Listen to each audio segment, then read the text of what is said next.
सबको जय मसीह की। आज हम जो करने जा रहे हैं कि प्रभु यीशु मसीह जो थे 12 साल से लेकर 29 वर्ष की आयु तक जो कहाँ रहे। हालेलुया। तो हम सबसे पहले करते हैं प्रभु यीशु मसीह के जन्म के बारे में देखेंगे कि मत्ती उसका 2 चैप्टर है, जो 2nd चैप्टर है, उसमें क्या लिखा है यीशु मसीह के बारे में। यीशु के जन्म से संबंधित जो राजा हेरोदेस था वो यीशु के जन्म से ही यीशु को मरवा डालना चाहता था। राजा ने जो हेरोदेस का था उसने सब महायाजकों और शास्त्रियों को इकट्ठा करके पूछा कि यीशु का जन्म कहाँ होना चाहिए। यहाँ शास्त्रियों ने यरूशलेम में आकर कहा कि जो शास्त्री थे वो खुद ढूंढते हुए जो यहूदियों का पाशा जन्म है वो कहाँ है, राजा के पास आकर कहने लगे, ताकि राजा ये जान गया कि यीशु का जो जन्म है वो हो चुका है। यहाँ पर यह क्वेश्चन उठता है कि ज्योतिषी जो थे वो कैसे जानते थे कि जो यीशु है जो यरूशलेम से ही जन्मेगा।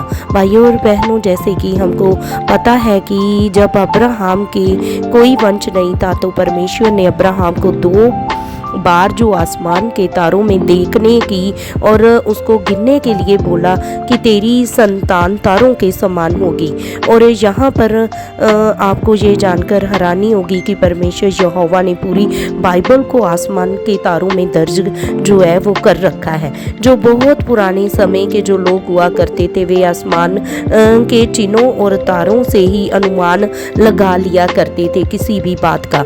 जो आज के नक्षत्र मंडल पाए जाते हैं उनमें से एक नक्षत्र मंडल है जो जिसको कन्या के रूप में जो हम जानते हैं। अगर आप गूगल में सर्च करेंगे तो आपको पूरी जानकारी इसके बारे में मिल जाएगी कि पूरा विश्व जो है उस कन्या को कुंवारी कन्या मानता था और वो लोग विश्वास करते थे कि ये जो कुंवारी कन्या है कोई और नहीं बल्कि यहूदी कन्या है। इसीलिए जोशी उस कई समयों की इस बातों को मानते आए थे और वे सीधे यीशु को ढूंढते हुए यरूशलेम आकर रुके थे, क्योंकि परमेश्वर यहोवा का यही डिवाइन प्लान था। इसीलिए यरूशलेम ने यूसुफ को सपने में सब कुछ दूत के द्वारा बता दिया और मिस्र जाने की आज्ञा भी दे दी थी। हालेलुया। मिस्र में जन्म से हेरोदेस की मृत्यु तक यूसुफ और मरियम मिस्र में ही यीशु को लेकर रुके रहे जैसे उनको परमेश्वर की आज्ञा हुई थी। मत्ती 2nd चैप्टर 21 और 22 वर्ष में हम देखते हैं कि यहाँ पर यूसुफ और मरियम दोनों वापस तो आ गई, परंतु यरूशलेम में जब उन्होंने देखा कि राजा हेरोदेस का जो पुत्र है यहूदिया पर राज कर रहा है तो यूसुफ जो था वो पहला तो यूसुफ बहुत डर गया। सेकंड, एक बार फिर डर के मारे उसको रात को सपने में परमेश्वर ने चेतावनी दी कि यूसुफ जो है वो गलील देश में चला जाए।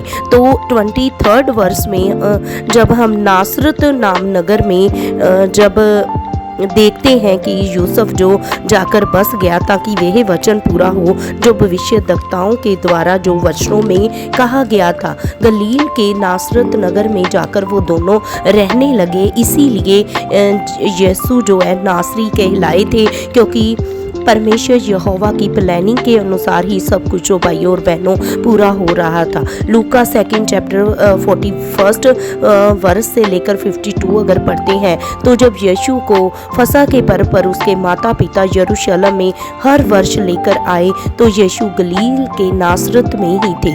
हालेलुया। लूका 2nd वर्ष उसके 40 वर्ष में लिखा है, जहाँ पर यीशु 12 साल के थे।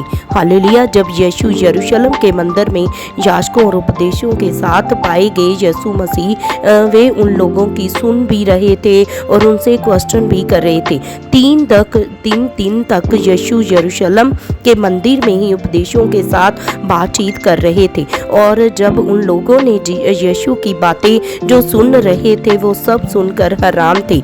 49 वर्ष लूका के 2nd चैप्टर में अगर हम पढ़ते हैं तो वहाँ पर सब क्वेश्चनों के आंसर हमको मिल जाते हैं कि यीशु 18 साल तक कहाँ रहे, क्योंकि यीशु खुद यहाँ पर उन सारे सवालों का आंसर दे रहे हैं। जब उसके माता पिता ढूंढते हुए जीसस को मंदिर में वापस पहुँचे तो जीसस उनसे अपने पेरेंट्स से कहने लगा कि तुम मुझे क्यों ढूंढते हो? क्या तुम नहीं जानते कि मुझे अपने पिता के भवन में ही होना आवश्यक था? यहाँ पर बहुत से लोगों के अलग अलग अपने अपने मत है, विवाद जो करते हैं कि 18 साल के बारे में सबकी अपनी अपनी राय है। कुछ विद्वानों का कहना है कि वो कश्मीर आए, कुछ का कहना है कुछ इसके विरोध में है। परंतु भाइयों और बहनों, हमको सिर्फ ये बात जाननी है, ये पॉइंट समझना है कि बाइबल का वचन हमको क्या सिखा रहा है, किस बात पर हमको जोर दे रहा है कि 12 साल की एज में यीशु बोल रहे हैं कि मुझे अपने पिता के भवन में होना आवश्यक है। 12 साल की आयु में मंदिर में उपदेशकों, यहूदियों, फरीसियों को यीशु ने अपने वचनों से हैरान कर दिया था, क्योंकि परमेश्वर यहोवा की सामर्थ्य यीशु के साथ थी। इसलिए कोई भी जन मंदिर में यीशु के वचनों का खंडन नहीं कर पाया। तो क्या बड़े होकर वो अलग अलग जगहों में जाएंगे परमेश्वर की सामर्थ को पाने के लिए? हालेलुया। लूका 2 वर्ष और 51 वर्ष में क्या लिखा है? तब वे उनके साथ गया और नासरत में आया और उनके वंश में रहा। यहाँ पर हमको बाइबल साफ बता रही है कि यीशु अपने पेरेंट्स के साथ वापस नासरत में आ गए थे और अपने पेरेंट्स की आज्ञाकारी में रहे। 52 वर्ष और यीशु बुद्धि और डील डोल में और परमेश्वर और मनुष्य के अनुग्रह में बढ़ता गया। मीन्स नासरत नगर के बीच में ही रहकर माता पिता की आज्ञाकारिता में रहकर यीशु परमेश्वर और मनुष्य के अनुग्रह में बढ़ता ही गया। भाइयों और बहनों, यीशु 30 वर्ष की आयु तक नासरत में ही बड़े हुए, ये हम बाइबल में पढ़ चुके हैं। 30 साल तक उसी समय के दौरान यूसुफ यीशु के संसारिक पिता की मौत भी हो चुकी थी। तो यीशु भाई बहनों से बड़े थे और पूरी फैमिली की देख रेख यीशु के ऊपर आ गई थी। सेवकाई की अगर हम बारे बात करते हैं तो यीशु की सेवकाई 30 वर्ष में स्टार्ट हुई। यीशु की सेवकाई के दौरान जब यीशु दोबारा नासरत में आए थे सेवा करते, तो लूका 4 चैप्टर 16 से 22 वर्ष में लिखा है, जब यीशु नासरत के आराधनालय में पढ़ने के लिए खड़ा हुआ तो सब लोग हैरान थे, क्योंकि वहाँ के सब लोग यीशु को जानते थे। उन्होंने नासरत में ही यीशु को जवान होते हुए देखा, तभी सारे अचंभित रह गए और सभी कहने लगे कि क्या यह यूसुफ का पुत्र नहीं है। मत्ती 13 चैप्टर 54 और 56 वर्ष में अगर हम पढ़े कि जब यीशु अपने देश में आकर उनकी सभा में उपदेश देने लगा था तो वो चकित होकर कहने लगे कि ये ज्ञान और सामर्थ्य के काम उसको कहाँ से मिले हैं, क्योंकि वे सब लोग नासरत के यीशु को पहचानते थे कि ये वही यीशु था जो अपने पिता के साथ लकड़ों को चीरने, काटने और बढ़ई का काम करता था, और पिता की मृत्यु के बाद ही पिता का सारा काम खुद यीशु ने संभाल लिया था। वे लोग यीशु की पूरी फैमिली, भाई बहनों के बारे में जानते थे।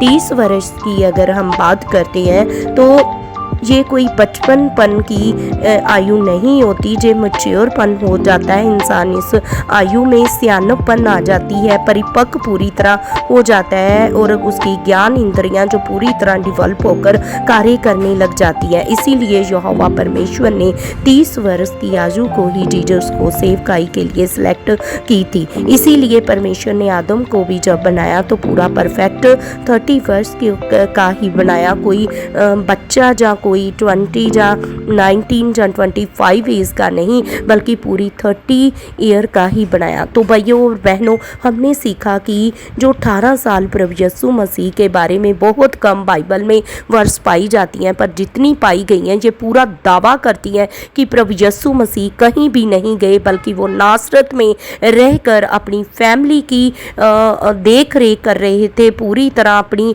पूरी मतलब जिम्मेदारी को संभालते हुए, परमेश्वर के बीच रहते हुए, प्रभु परमेश्वर की आज्ञाकारिता में और अपनी फैमिली के आज्ञाकारिता में रहते हुए परमेश्वर में बढ़ रहे थे। प्रभु यीशु मसीह की जो सेवकाई की आयु 30 वर्ष में पूरी हुई, तो हमने आज ये सीखा है कि परमेश्वर ने 18 साल गलील के नासरत में रहकर ही बिताए थे। आमीन। सबको जय मसीह की।